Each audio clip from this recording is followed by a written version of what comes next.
Welcome to মুনমুনে classroom. আমাদের এই class 10-এর প্রশ্নবিচিত্রার সমাধান কেমন লাগছে তোমরা অবশ্যই কমেন্ট করে জানিও। আর যদি ইউটিউবতে দেখে থাকো তবে অবশ্যই চ্যানেলটি সাবস্ক্রাইব করে নেবে, আর যদি ফেসবুকে দেখে থাকো তবে পেজটা ফলো করো। কোনো ব্যাংকে 5% সরল সুদ দেয়। ওই ব্যাংকে প্রথমে 15,000 টাকা জমা দেওয়ার 3 মাস পরে 3,000 টাকা তুলে নেন এবং টাকা তুলে নেওয়ার 3 মাস পরে আবার 8,000 টাকা জমা দেন।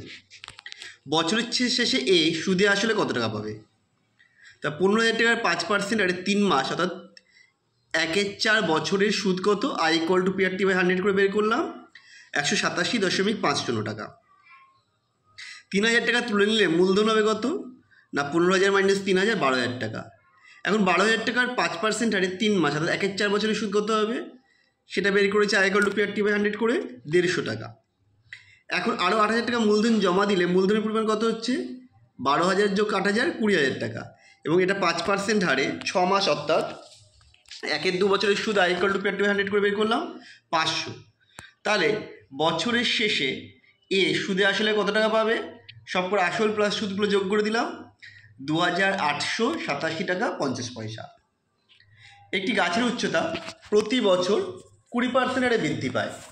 গাছটির বর্তমান উচ্চতা 28.8 মিটার হলে 2 বছরে গাছটার উচ্চতা কত ছিল? ধরে নিচে x মিটার ছিল, তাহলে A=P/1 + R/100 যেহেতু বৃদ্ধি পাচ্ছে, হ্রাস হলে বিয়োগ করতাম। এখানে 2 বছর আগেটা বের করতে হবে, অর্থাৎ পি বের করতে হবে। এটা বলে দিয়েছে 28.8, আর আর হচ্ছে 20, n হচ্ছে 2। সমাধান করে এটা পাচ্ছে x=20। কী করে হলো? কাটাকাটা দেখবে, 1 10 1 10 কেটে যাচ্ছে, আর 12 হচ্ছে 144, 144কে 2 দিয়ে গুণ করে আসছে 288, তার মানে এটা আসছে 20। তাহলে 2 বছরে গাছটার উচ্চতা ছিল 20 মিটার। সমাধান করতে বলেছে, 1/x কে পাশে নিয়ে এলাম, নিয়ে সমাধান করছি লসাগু করে। দেখো দুদিকেই a + b কেটে যাচ্ছে, তার মানে আসছে হচ্ছে x² - ax - bx = -ab, সব এক দিয়ে নিয়ে এসে দুটো করে কমন নিলাম, তাহলে হলো a - a × a - b x - a × x - b = 0।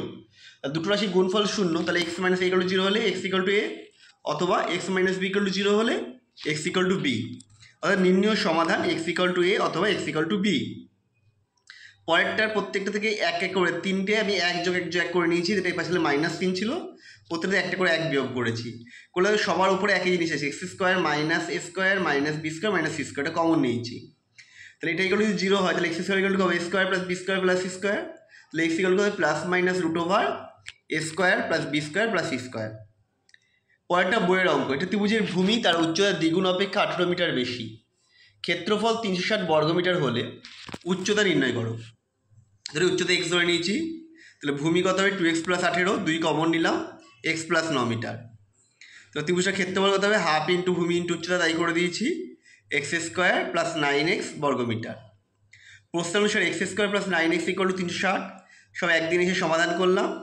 এটা হলো x + 24 আর x - 15 0, তাহলে x + 24 থেকে আসছে x - 24 = x = -24, আর এটা আছে x = 15। উচ্চতা যেহেতু ঋণাত্মক হতে পারে না, সুতরাং ত্রিভুজটির উচ্চতা হবে 15 মিটার। পরে অঙ্কটা বলেছে অথবা কোনো প্রকৃত ভগ্নাংশ ও তার অনন্যকের অন্তর বলে দিয়েছে 9/20। প্রকৃত ভগ্নাংশটি নির্ণয় করো। ধরি প্রকৃত ভগ্নাংশ হলো x, এর অনন্যক হলো 1/x। প্রশ্ন অনুসারে 1/x - x = 9/20।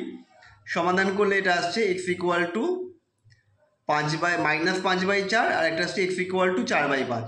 যেহেতু ভগ্নাংশ প্রকৃত, তো এটা হবে 4/5। আমাদের ভিডিওটা তোমাদের কেমন লাগলো অবশ্যই কমেন্ট করে জানিও। আবার দেখা হবে নেক্সট ভিডিওতে।